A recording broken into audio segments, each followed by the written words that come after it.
is being wrote down. Even when you're behind closed doors, He hears everything. Even if you think nobody's listening, He is listening. He's got a pen going, writing it all down. I wanted to let you know, the Lord said just to get rid of the garbage because He don't want to have to kill you. He don't want to have to do that. He said, but if you don't quit being rebellious and hardening your heart to reproof, it's going to find you. Your bell's going to quit ringing. And He don't want to do that. Again, He's sending a warning. This is your warning. This is. You will not hear me preach another one like this. I don't believe, unless God would speak to me, I don't believe a message like that will come up out of my mouth for this body of people. I've never in my life, I've never heard one. I've never had God to give me a message that made me cry like that. I sobbed and wept before God. Why would He make me get up there and say something like that? I said, you know, people don't like me anyway. You know, it's hard enough as it is to get up and preach without giving something where everybody's pointing their fingers and think you're judging them. And I'm not judging you.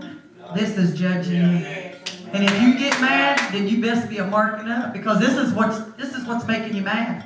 It's not me. I'm just a mouthpiece of the Most High God. I just give what He tells me to give. And I don't pick and choose what I get to preach. Rest assured, if I did, I'd surely preach things and patch it. You know, encourage you, this. But you'll find times with me, I can't say nothing for you other ministers. I can only speak for myself. There's periods of time, if you'll notice my ministry, God will come through, which I told y'all here, I think 2 months back, God said a fruitful season was coming here, but you got to be pruned again. And if you'll notice messages that God's bringing through me, is to bring you to the stage of cutting things out, getting ready for a fruitful season so that you can bear fruit and become prosperous. You don't want to stay in the same shape you're in. Don't y'all get tired of sitting in the same thing? Don't you want to see yourself grow and go somewhere with God and have a vision to become great? I mean, I don't know about y'all. I do. I look at myself 5 years down the road. I'm not going to be doing what I'm doing now. I'm going to be out everywhere. I got a vision for my life.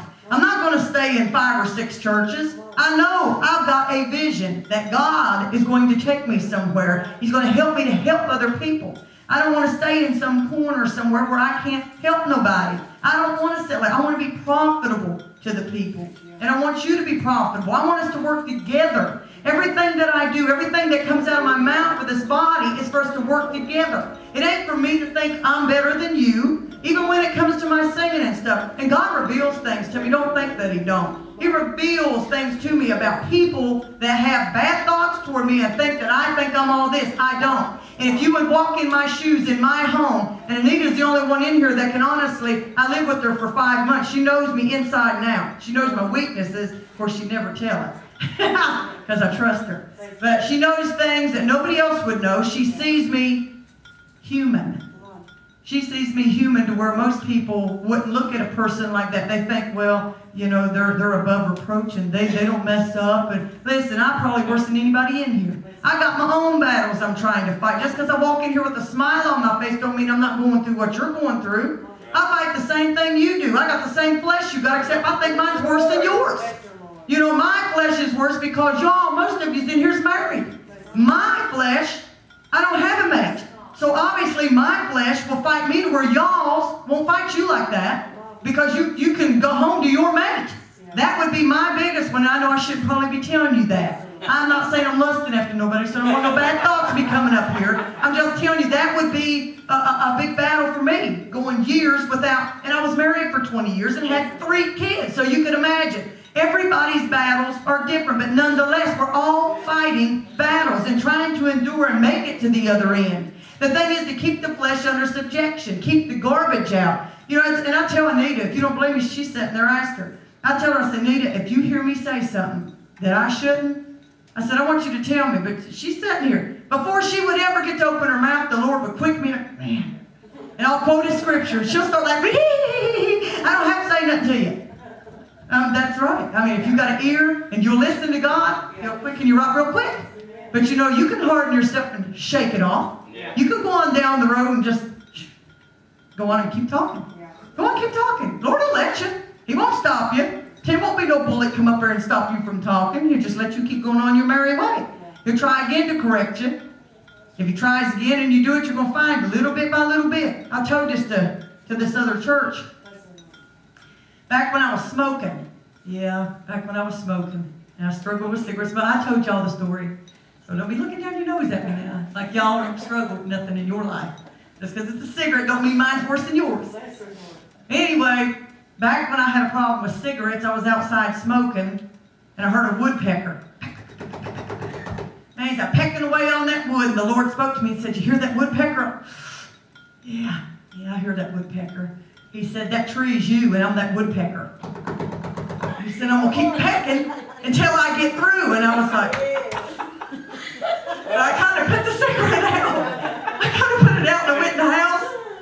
Well, now I'm going to bring a scripture to prove this now. You know, after Jesus did them mighty miracles, they got on that boat and he said, "Did you forget the fish? That's your heart hardness so quick." I went outside smoking a cigarette. That's how quick. God's voice left me. After smoking, but that woodpecker was on down, like real far away, and the Lord said, "Hey, Connie." I said, "Yeah, I know I was going to get it again." He said, "Did you hear that woodpecker?" I went, "Yeah." He said, "It's farther away, ain't it?" I went, "Yeah." He said, "Do you get it?" He said, "I'm getting farther away. I'm not going to keep dealing with you." That was all it took. Son, I put that puppy out. It didn't take nothing else for me. And I tell you what, son, when God rings your bell, He can ring it. And when God says, listen, when that pecking gets farther away, there's a fear comes up inside you. Well, I don't know about you, there's fear comes up inside me. I'll put me. And the fear come up inside of me, what would I do if I never heard Him again? It scared me to death. To not have God with me. He's my world. He's my life. And if He wasn't there to say, "Hey, you're doing wrong," you would end up doing things that you do things that you never thought you would do. You'd be filled with so many demonic forces. You'd be out killing people and raping kids, even though maybe you hated people that raped kids. You'd end up being one of them that done that. All because you hardened your heart and God's Spirit left you. You're left wide open for every power of hell. That's it. You're right. But on the same hand, I'm going to tell you this. I had a dream. I'm going to tell this because I just think it's good for you to know. I had a dream 4 years ago that I was running a race. And I was in a marathon. And I had on them, you know them black tight short things they wear, or whatever you call spandex things. I don't wear shorts, y'all. I just want you to know. In that dream, I had it on because there's a point to it. I was running a race with marathon people, so I had on what a marathon would run. And the Lord said, "We're soldiers in the army of the Lord. You need to keep your helmet on, your breastplate on. You need to keep your armor on because that's what you're in." So anyway, I was running this race, and I was on a bicycle, and the ground was blacktop. And while I was racing it, you could see all the way up to the top of the mountain. I just saw Paul up there. All the way up to the top of this mountain, there's a mansion. And that's what the goal was. That's what you win, was that mansion. And I'm real competitive, buddies. I said, I know I'm going to get that mansion, man. I got all happy because, you know, if you don't own a home, you want one, man. You know, even in my dream, I wanted the home. So when I started down that road on that bicycle, the blacktop started turning to gravel. And I said, man, I can't ride on this. So I got off the bike and I started carrying it. I said, man, this thing's getting heavy. Lord said, let go of every weight and sin that does so easily beset you and run the race with patience. So I hollered at my friend. I said, here, you got to take this bike. I said, man, I can't do this. Now, my kids was with me. You know, I got one up in heaven. He died when he's 3. But my other 2 was running with me in this race, and then they left. They left me for a period of time. So when I started up the trail, when I started up that, big boulders started coming down the mountain at me. I mean, big boulders, and I was dodging them. And the Lord told me to tell you, there's some things coming at you. It's rolling at you right now. Yep. You got to keep running up the hill. Dodge them. The only way you're going to dodge them is if you know your word. You can miss these snares. You can miss these pits. That's like one of these boulders. Yeah. Well, anyway, these stumps started coming up out of the ground, and I was jumping over them, trying to miss them so I didn't fall on this run. And when I got up to the top, I was like, man. And I looked down, I was like, I made it. Yeah, I made it. And someone appeared and put a key in my hand. Not a key like our key that opens the door. This was a key I'd never seen in my entire life. God spoke to me and said, I put the key in your hand. This is the key to that mansion. So when I walked up, man, I felt a power of God. Woo. When I walked up, I put the key in that door. I was like, yes! I opened it up, and it was full of sand. The whole mansion was full of sand. I looked up, and where Paul raised up there was a level like that, and there was a door. Actually, it looks just like that one. Actually, except the light was on. There was a light real bright, not like these kind of lights. It was heaven, is what it was. And I stood there, and I was like, my kids were there by that time. I said, how am I going to get up and stand up to that? And I was trying to find something. And I couldn't, so I just took off running. Man, I took off running and run up the sand, and I slid back down. I took off running again and slid back down. The Lord wants you to know you're going to try to get over this a few times. You're going to fall. You're going to fall right back down. You're going to do the same thing and try the same thing again. You're going to keep trying the same thing, but that same thing is going to keep making you fall. You can't try the same thing to get up over it. Now, about the fourth time, I planted my foot down. Actually, it was like this. I planted this foot. I planted my foot down, and I said, I'm doing it. I got determined in myself that I was getting up over that sand. And the Lord spoke to me and said that sand was a weakness. That mansion, He was showing me, was myself, my heart. He was showing me I had a weakness inside me that I needed to get up over. You understand what I'm saying? Your mansion, your temple, what we were talking about in Daniel, your temple that has been desecrated, defiled. You've got a weakness in there. You need to get up over it. When I got determined in that, and I said, there ain't nothing going to keep me from getting up there. That's where you got to come to the place. There's nothing worth you missing that door. He's the door. Jesus is the door. You're not going unless you get a determination to get the garbage up out of your house. Get that garbage up, that rock out from letting Him rise up again. When I put my foot down and got determined and I planted it and twisted it, when I took off, guess what happened? When I put my foot down, the sand turned to a rock. Each time I took a step, whoop, that's the Word of God. That's your rock. He give you a scripture for every time you get determined. I can do it. I can do all things through Christ which strengthens me. There's your rock. Whoop. That just got you up over a piece of your weakness. Now, whatever your weakness is, the Word is there. Each rock that you need to get up to the top. When I got up, the rock stopped about, we'll probably say 2 foot.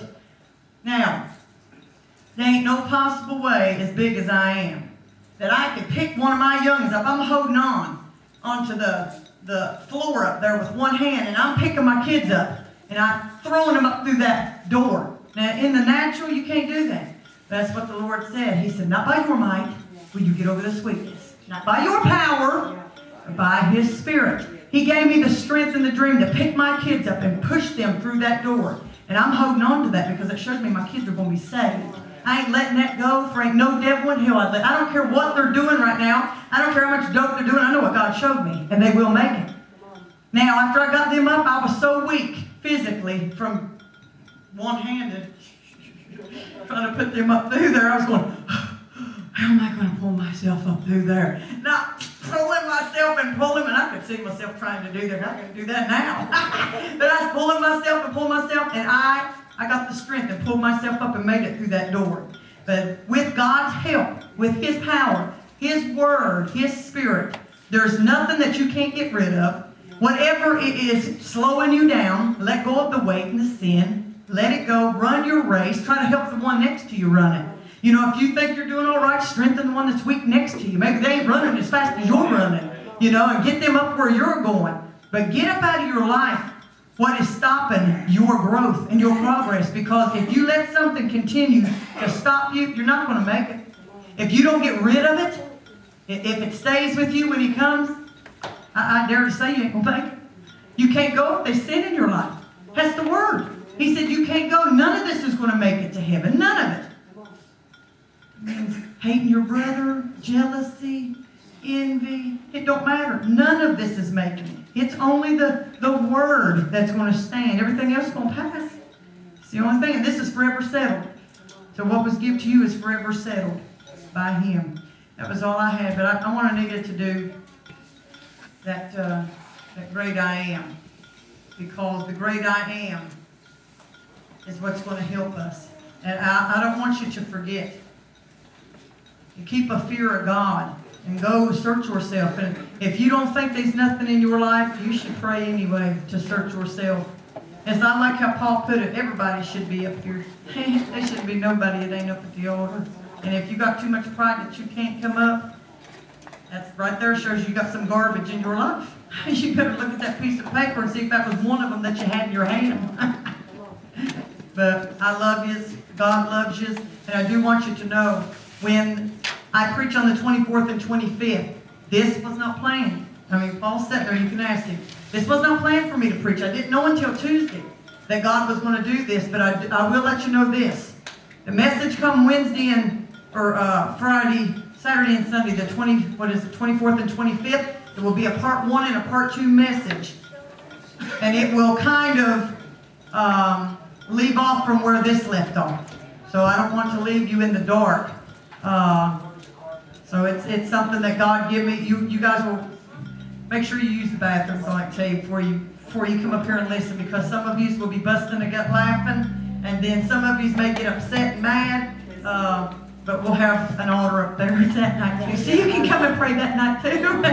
But I love you, and if you want to come up and get prayer, I invite you to come up and get prayer, and we'll call for the elders and whoever's here will pray with you. And I want you to know I love you, and I would never say anything of myself. I want you to know that I'd never say anything to hurt you. I'd never give you anything of myself. I'm too afraid of God. And like I said, I'm the one that's got to stand before Him. He's going to look at my heart and why I've done what I've done and why I said what I said.